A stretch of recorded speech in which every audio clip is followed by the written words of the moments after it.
Hey everyone, it's Lindsay with Marketing and Merlot, but tonight we're calling it Membership and Merlot. Apparently, I've been told. So I'm here with my good friend Scott Whitaker, and he is the most amazing membership expert, and he's such a cool, great guy. So I'm pretty thrilled to have him on our show tonight. My buddy Lindsey Anderson of trafficandleads.com. Peace out, girl. She is with family this week, so she is away. So I am here with another friend instead. So Scott, why don't you let us know who you are? Yeah, so my name's Scott Whitaker, and I'm the founder of membershipmultipliers.com. And I help membership businesses multiply their membership and their money. So I help you get more members, increase retention, and keep people from quitting your membership. I got started in this because I helped build the largest coaching membership organization for pastors. It was the largest one in its niche, and we grew it from 72 to over 3,000. And since leaving that organization, I now help other membership businesses grow their membership organizations and provide some coaching, all that sort of stuff, and do all sorts of cool stuff. So yeah, thanks for having me on tonight. Yeah, you betcha. And so for those that don't know, Marketing and Merlot, my buddy Lindsey Anderson with trafficandleads.com, we get together every Thursday night, 6 p.m. PST, 9 p.m. EST on Thursdays. And honestly, we have a glass of wine or a glass of vino or beer or whatever, and we just chat and have a good time, and we share marketing ideas and tips and what have you. And we love hearing from the viewers.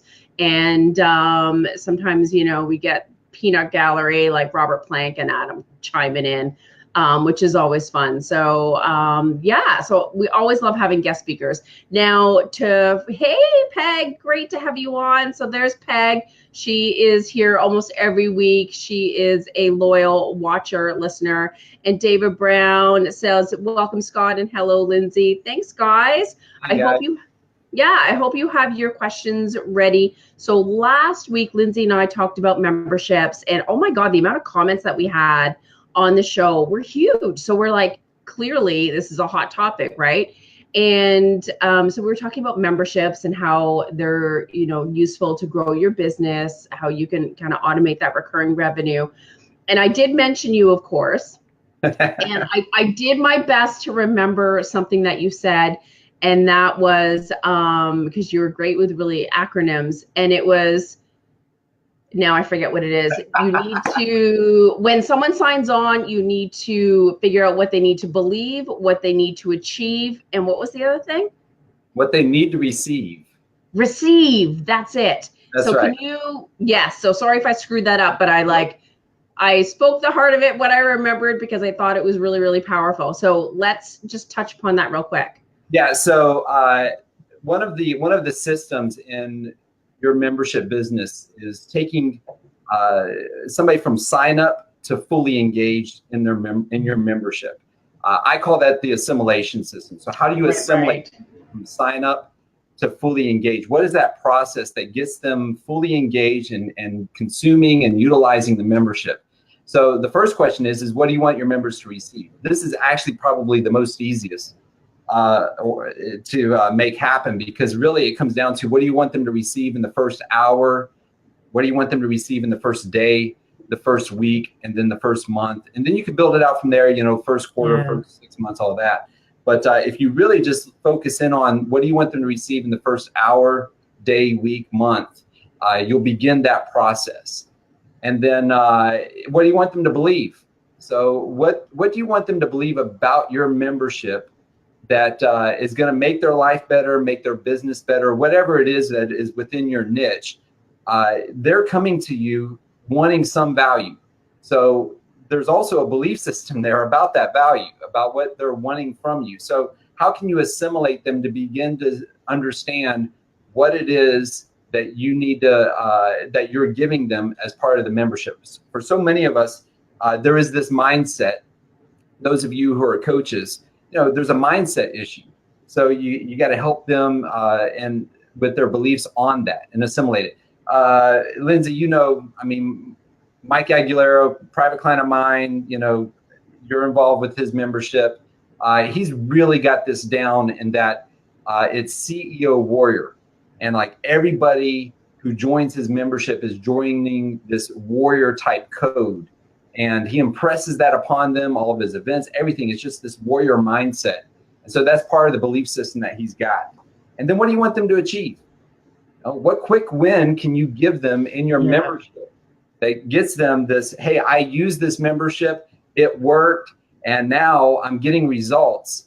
You create this, what I call as a membership pathway along where they're just achieving more and more and more as part of the membership. So that's how you take somebody from sign up to fully engaged. That's assimilation. Yeah, I love that. And yeah, I was kind of getting into that because it's like so many people join a member, and then it's really within the first few months that you lose members right off the bat. So you want to do those things, right, to kind of get them moving and make sure that they don't bail on you.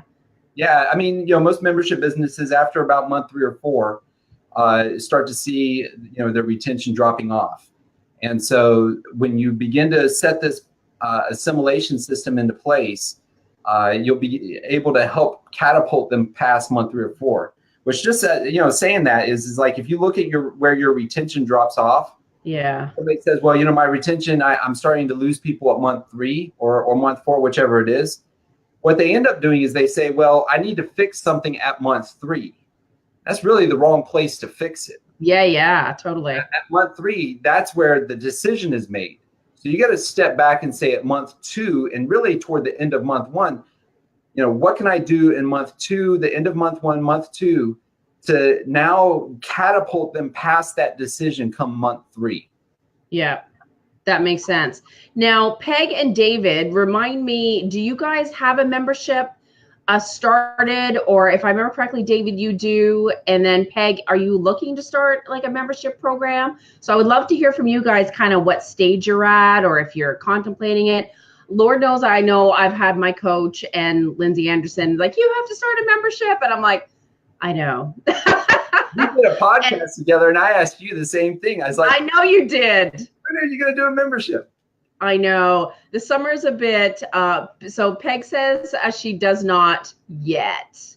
So maybe your words of wisdom will help her get her there, right? Let me just say, Peg, if you've got questions about or barriers in the way of what you're thinking about membership, I'd be glad to answer those and try to convince you to start a membership business within your current business.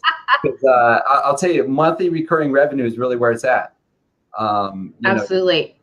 And you're great at coming, because sometimes I don't even like membership. What would I even do? And then someone's like, well, you can do this. And I'm like, damn, I didn't know that. So David says that his new, I don't know what command is, has a subscription program. Awesome. So yeah, let us know what that is or what it kind of looks like. David, I'd be curious to know that what that is, just a little bit more detail on that, because I do think subscription businesses are different from membership. Oh, really? Yes, I do. So I just want to quickly, Peg says, thank you so much for your offer. She'll take you up on it. So yeah, quickly tell us what the difference is. Because for me, I'm like, subscription is the same thing as a membership. Yeah, nope. So nobody would ever say I'm a member of Netflix. You don't say. Oh yeah. This is the example. You're right. Nobody says I'm a member of Netflix. Netflix is a subscription. There's no relationship base there. Oh. Subscriptions. Nobody says I'm a member of Time Magazine or whatever magazine. It's subscription. So subscription is just purely, I'm delivering this to you, and it's, there's no community built around it. There's no culture built around it. It's transactional. What's that? It's transactional. It's transactional. It's, I mean, I've signed up for a number of subscription boxes, just to kind of see what they do and what can be applied in the world of membership. And I actually think that if subscription businesses created more of a culture around their subscription, it actually keeps it longer. But, you get these subscription boxes, and it just is like, I got my box. I paid for that box. It showed up at my door, and I'll get them next month. Membership is more relational, community oriented. There's not just the transaction of delivering content, but there's the interaction of that content of what you're doing. Okay. There's no interaction with subscription. That's awesome. So David did answer us. He says he has a monthly subscription to handle their social media accounts. So I'm assuming, David, then that you have then a relationship with these companies versus you just handing something and getting something back. So should he be calling it a membership versus a subscription? I would treat it more as a membership, just in the way of it, in the sense of that you're providing a service to them, but there is this relationship of, right. I want the social media to produce for you. So I have a vested interest in that. There's some interaction there, more so than I'm just handling social media. And I don't know David's business. Maybe it could be just more automated and transactional as opposed to interaction. Here's a question. So is there more value in saying membership than there is subscription? And can you charge more, like in that kind of mindset from the lead perspective? I mean, or is it comparing apple, like, is it kind of one in this, like? I wouldn't use it interchangeably. I mean, most people would say and look at membership differently than subscription. I tend to analyze it more, and I think the interaction versus transaction is a good way. It can be used, but I don't want people to think that they're a subscriber. Yeah. I don't want people, I want them to know that they're a member, they have value, to me personally, they have value to my business, and I want to add value to their business as well. So I want it to be, member sounds better than subscriber. It sounds like you'd be able to keep them longer because, again, you've got that relationship aspect. Yeah. Now, so David, feel free if you have any questions about how to grow your subscription, membership, whatever you want to call it, or if you're having any issues, feel free to type the question and we can hit that up. Oh, here we go. We have a startup where we teach business owners how to optimize their social media presence. So I guess that now is this? Yeah, so you have an educational aspect to the business then, the membership. And is it an ongoing monthly recurring revenue? Would be the key, and ongoing.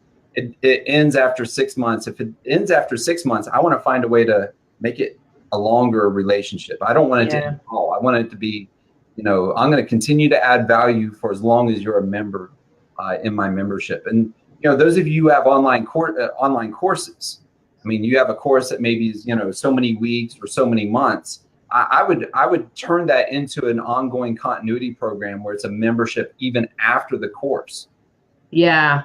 Most people, when they build courses, they think like, well, I told them once, and the reality is just because you told them once doesn't mean they actually consumed it and actually are doing it. They need to be retold again and again and again, just in different ways. And so you reframe your content to give them a new perspective of how that content is able to be applicable in their business or whatever your niche is. Love that. So David says that is our goal ongoing. So that's awesome. And then Peg says, as a membership, you can create relationship with other members. Oh, that's true. I forgot about that aspect. Yeah. And a subscription is just between the provider and the recipient. For instance, I met Lindsay and then Lindsay through Jim Palmer's Dream Business Group. Yay. I see that group more as a membership, not as a subscription. Yeah, totally. That's what I was talking about, Peg, and is that there is this community aspect that can be created within a membership as opposed to, a subscription. That's true. No, I know today we were going to touch upon retention, and I do remember you have those 4 quadrants. One is relationship. Don't remember what the other ones are right now, but it's Thursday night, man, and I'm going on vacation tomorrow. There you go. You're already checking out into vacation. Yeah. By the way, I've got a little whiteboard behind me, so I'm about to write on the wall here. But awesome, love it. It's actually a righty board. Little plug out to them. It's like wallpaper that you put up. That's a whiteboard on your wall. Really? That's cool. I've never heard of that before. Yeah, righty board. WRITEY board. I have no affiliate with him or anything like that, but I love it. So that is cool. Talking about retention. Yeah. If you draw a square here and then put 4 boxes in that square. So and I'll try to write really big so that everybody can see it here. But on this side, you're going to write the word relationships. Yep. And David, by the way, says this is awesome information that he's sharing it with his team. Awesome. Well, I'll be glad to help. So right over here, relationships, and then right over here, results. Right. Okay. So in this box, the bottom here, if you were to think about this as being top to bottom, high to low, and then low to high, you're gonna have low, low. So low relationships, low results. This is where every customer, every member starts out at.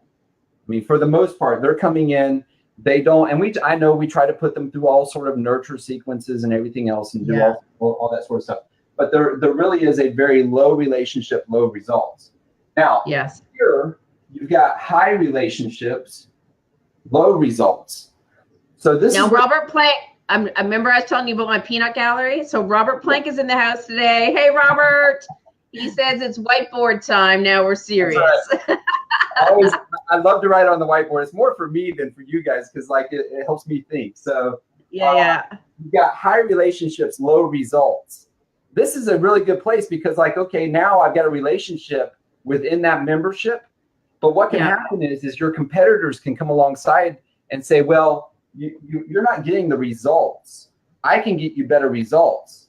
You know, they begin to say things, and your members don't say this out loud, but they begin to think it like, you know, I'm not paying you to be my friend. I'm paying you to get results.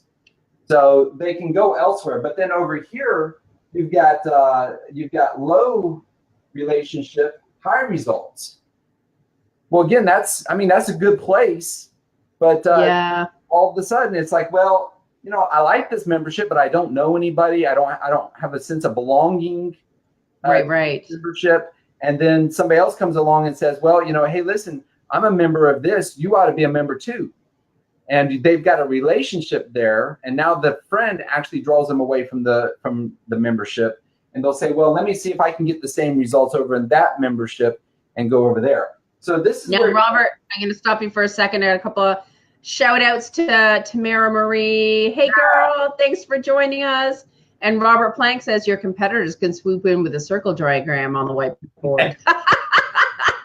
I told you I had a peanut gallery. Yes. There you go. Sorry, go ahead. As you were. You've got high relationships, high results.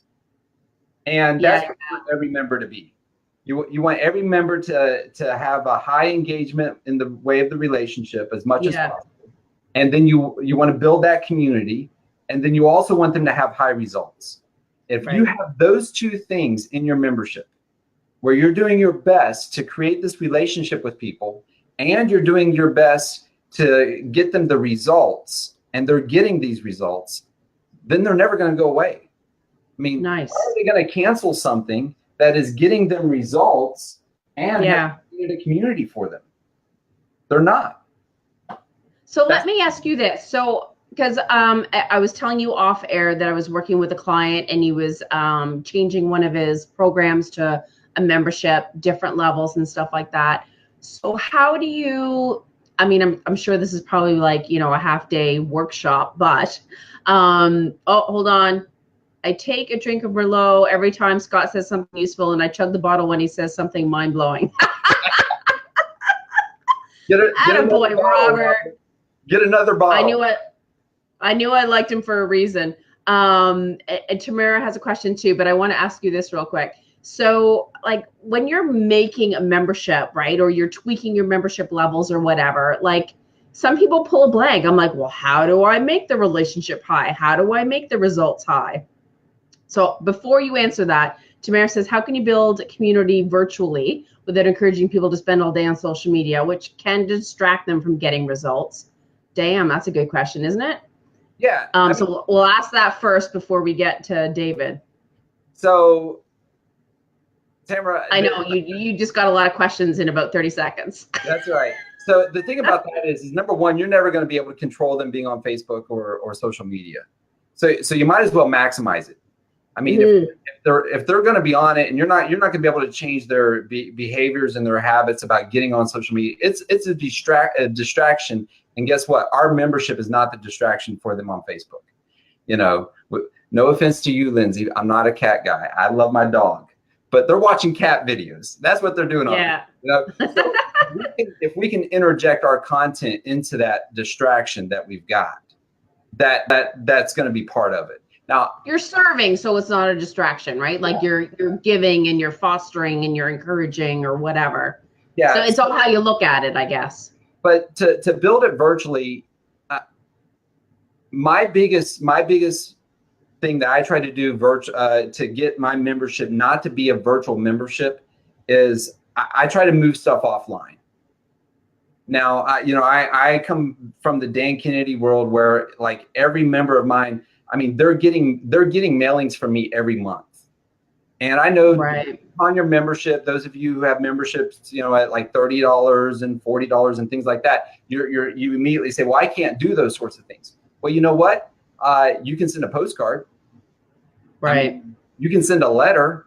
You can send a note. You can get a virtual assistant to, you know, do some handwritten notes for you every month and send those out. And just, again, letting them know, hey, listen, I'm traveling to, you know, I went to Nashville last month. Hey, I'm, you know, on my way to Nashville. I figured I'd just write you a quick little note. You give that to a VA and let them send it out and get the membership, not just online, but get it offline as well.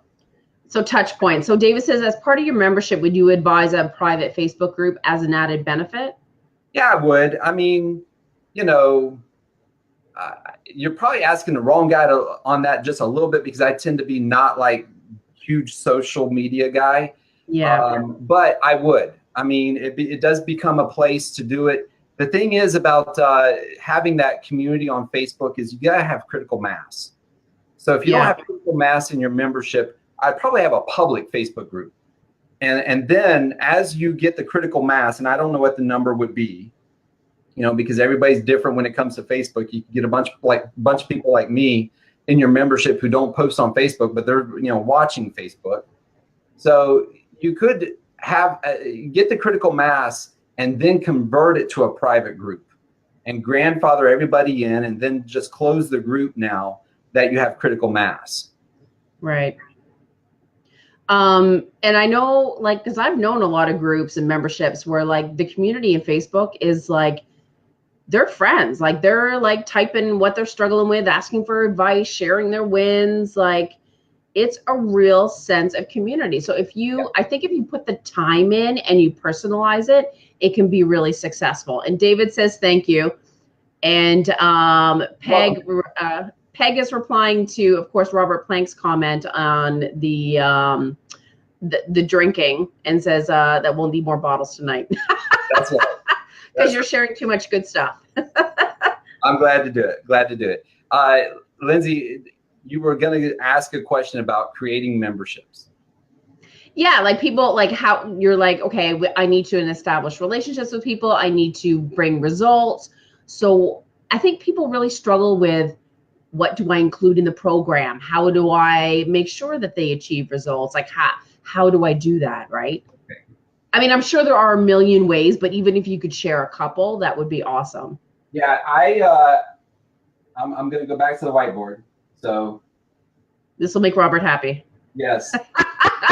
You might need to draw circles now, though.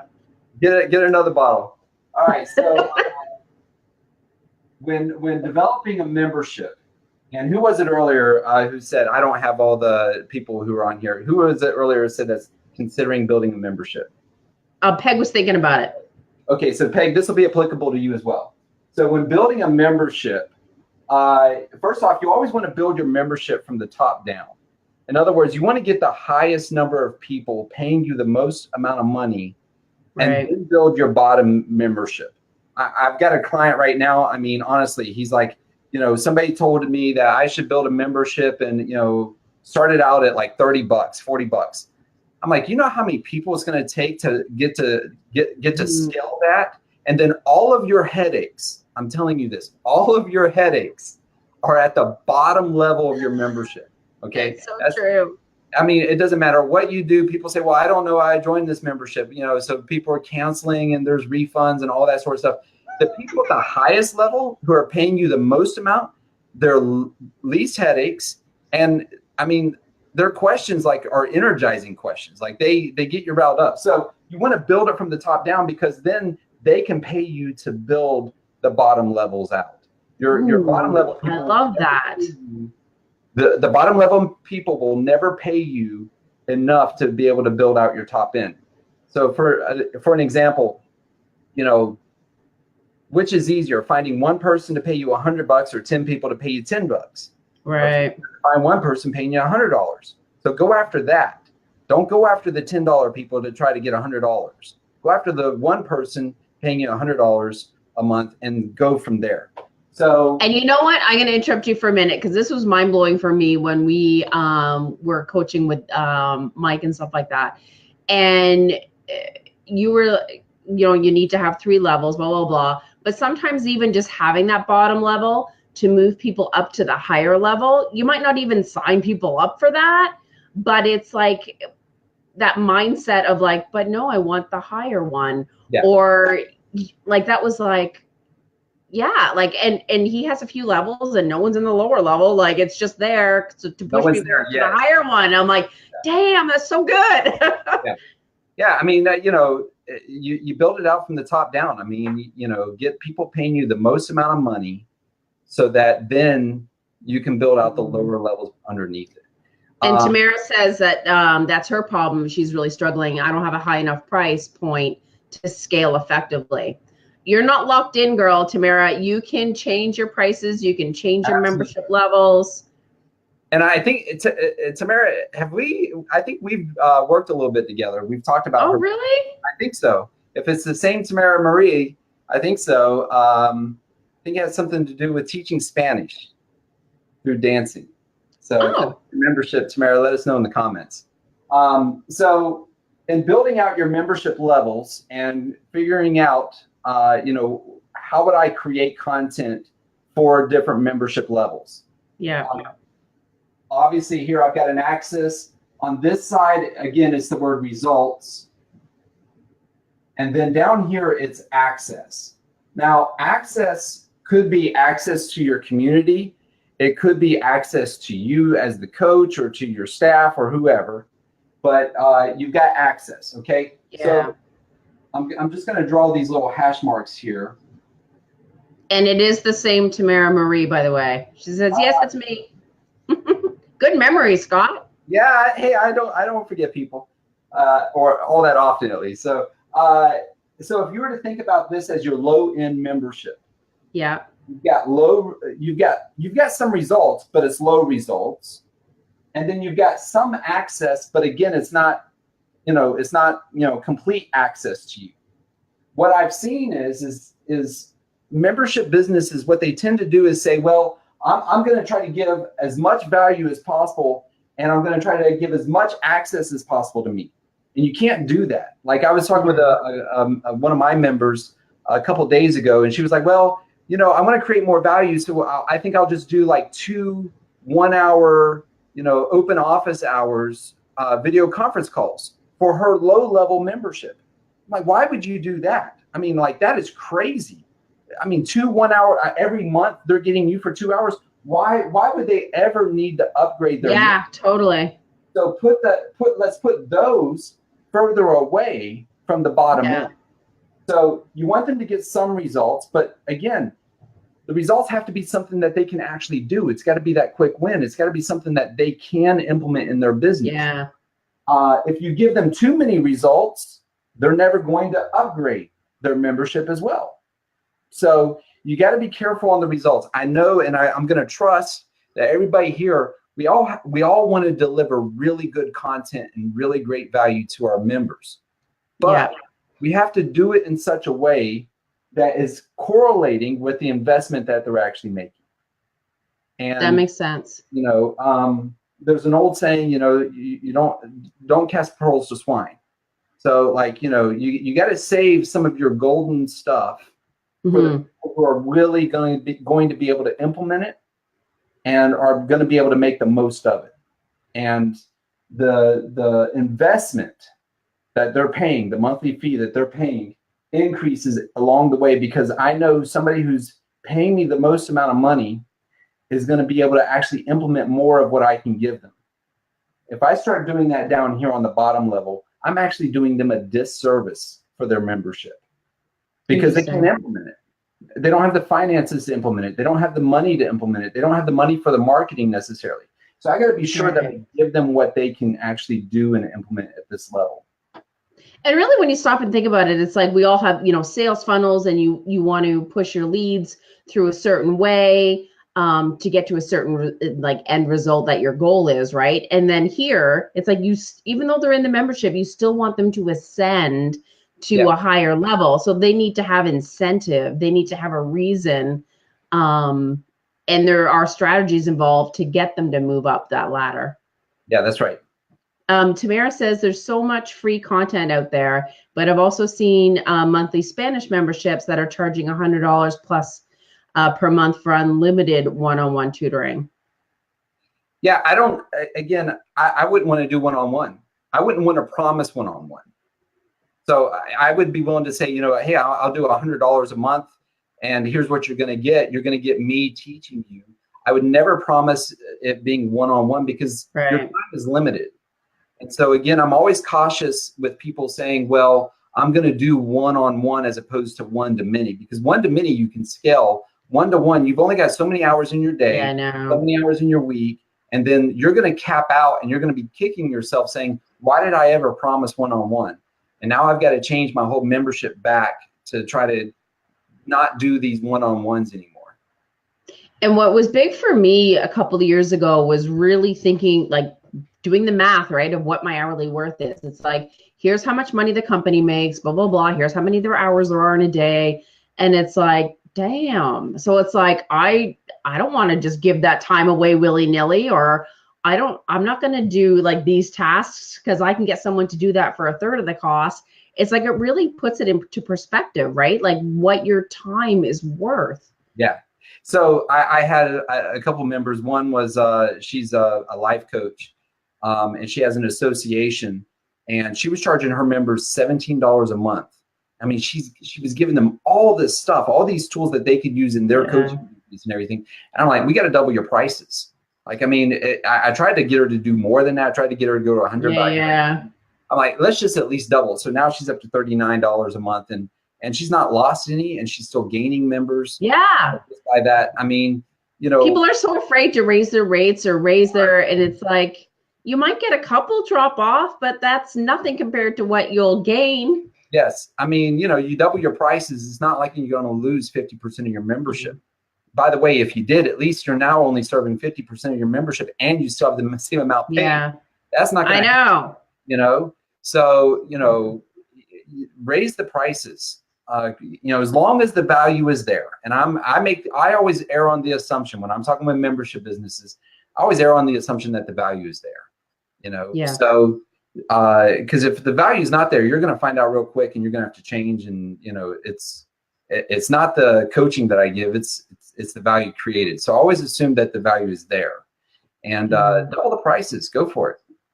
There's a way. I have a couple of clients, and their membership is like a yearly fee, and it's like next to nothing. I'm like, I keep telling them, I'm like, no, monthly and charge more. So I know, since you brought up annual, let me just say annual memberships have lower retention than monthly memberships. Okay. Interesting. So I know it's interesting to, say, hey, let me get this cash surge and get a full year paid. And all I got to do is deliver, and I don't have to worry about month after month after month. You will actually lose money on annual memberships than if they were monthly memberships. Wow. Interesting. Yep. Yeah. It's funny how as a business owner, our mindset is it's different, right? On how you look at it. Yeah. By the way, versus reality. I made a blanket statement about double your prices. Let me just say, do not double your prices on your current members, okay? On your what? On your current members. Yeah. That would go down. Bother them in. You know, so don't go out tomorrow and say, oh, I'm going to double my prices. Hey, guess what? All my members, you're going to have to pay me double. No, you grandfather them in. And then what that does is if they ever cancel their membership, you can come back to them and say, hey, listen, you know, the investment for the membership is now $100. You're actually investing $50 a month. I just want to let you know that if you cancel your membership, you're going to lose this grandfather $50. And if you ever decide to come back, you're going to have to come in at the current rate of $100. Well, I don't want to do that.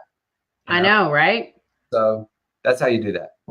Love that. Thank you for that. Because, yeah, we don't want people being, but Scott, I went and disclaimer, disclaimer. That's right. Awesome. Well, you have given a ton of great tips and advice, and I hope we've convinced Peg at least, and maybe pushed me a little bit further to create my own membership. I always take the summer off with stuff, so I'll get my brain back on in the fall, right? Yes. No, I know you have an awesome webinar that you want to share with folks, and so can you tell us about that, and then I'll put the URL up for you? Yeah, absolutely. So I've got a webinar where I talk about the #1 way to triple your membership and do it over and over again. And it's what I did in taking it from 72 members to over 3,000 members. I share it with you in that webinar, and I'd love to invite you guys to be a part of that webinar. It's going to be next Thursday, so a week from today. Oh, okay. 2 o'clock Eastern time. You've got a way to sign up for that. And then, you know, if you're interested and you want to learn more, you can also go to my website at membershipmultipliers.com. But Lindsay, the URL for the webinar is membershipmultipliers.com/free training.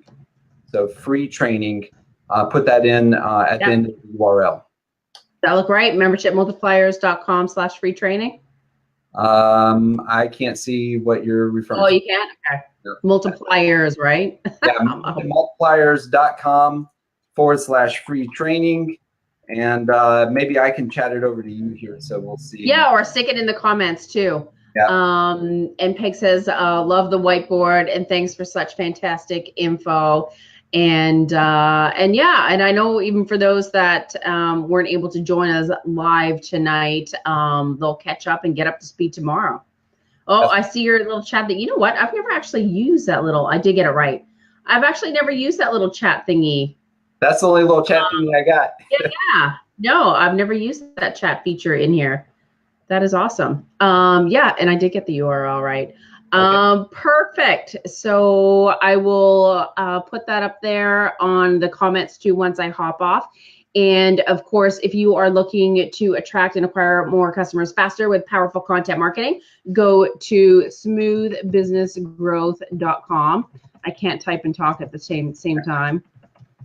And smoothbusinessgrowth.com. Perfect. So if you're looking to do more content with blogs, create a podcast, email marketing, sales funnels, social media marketing, and yeah, to grow your faster without doing it all yourself, right? So thanks for joining us, Scott. Thank you so much. That was a great last minute plan. And David says a big thank you, and he'll be sharing this with his team. Great. And Tamara is clapping for you. Yes. Awesome. Well, you have an awesome weekend. I'm off for vacay tomorrow. All right. And yeah, I know we've got a meeting, I think, next week with one of the clients that we work with together. So as always, I will see you next week then. All right. Thank you, guys. It was great meeting everybody. Thank you for having me on Marketing and Merlot tonight, special edition. Membership and Merlot. There we go. You got it, baby. That was awesome. All right. Peace out, guys. All right. Bye. Bye.